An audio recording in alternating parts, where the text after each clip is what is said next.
आणि आज मला एका वेगळ्या मुद्द्यावर देखील आपल्या मार्फत काही गोष्टी सांगितल्या पाहिजेत। मी ज्या मतदारसंघाचा आमदार आहे, रत्नागिरी संगमेश्वर मतदारसंघाचा मी आमदार आहे आणि त्या मतदारसंघामध्ये जगद्गुरू रामानंदाचार्य नरेंद्र महाराजांचा फार मोठा मठ आहे।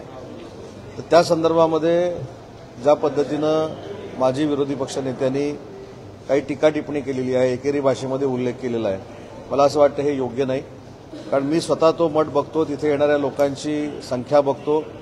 त्यांनी एका वर्षामध्ये 1,16,000 रक्ताच्या बाटल्या हे जीव वाचवण्यासाठी आरोग्य यंत्रणेकडे दिलेल्या आहेत। त्यांच्या स्वतःच्या अँब्युलन्स चालू असतात, स्वतः देहदानाच्या संदर्भातली चळवळ त्यांनी उभी केलेली आहे आणि अशा एका आध्यात्मिक व्यक्तीबद्दल टीका टिप्पणी करणं, एकेरी भाषेमध्ये बोलणं याचा देखील मी जाहीरपणाने निषेध करतो।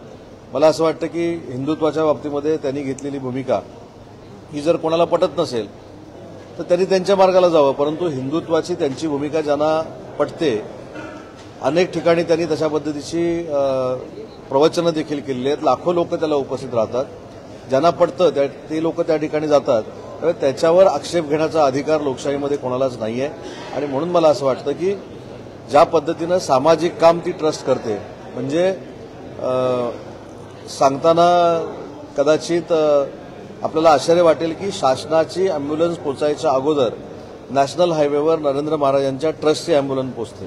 त्याच्यामुळे एवढं चांगलं सामाजिक काम त्यांच्याकडनं होत असताना राजकीय आकसापोटी त्यांच्यावर टीका टिप्पणी करणं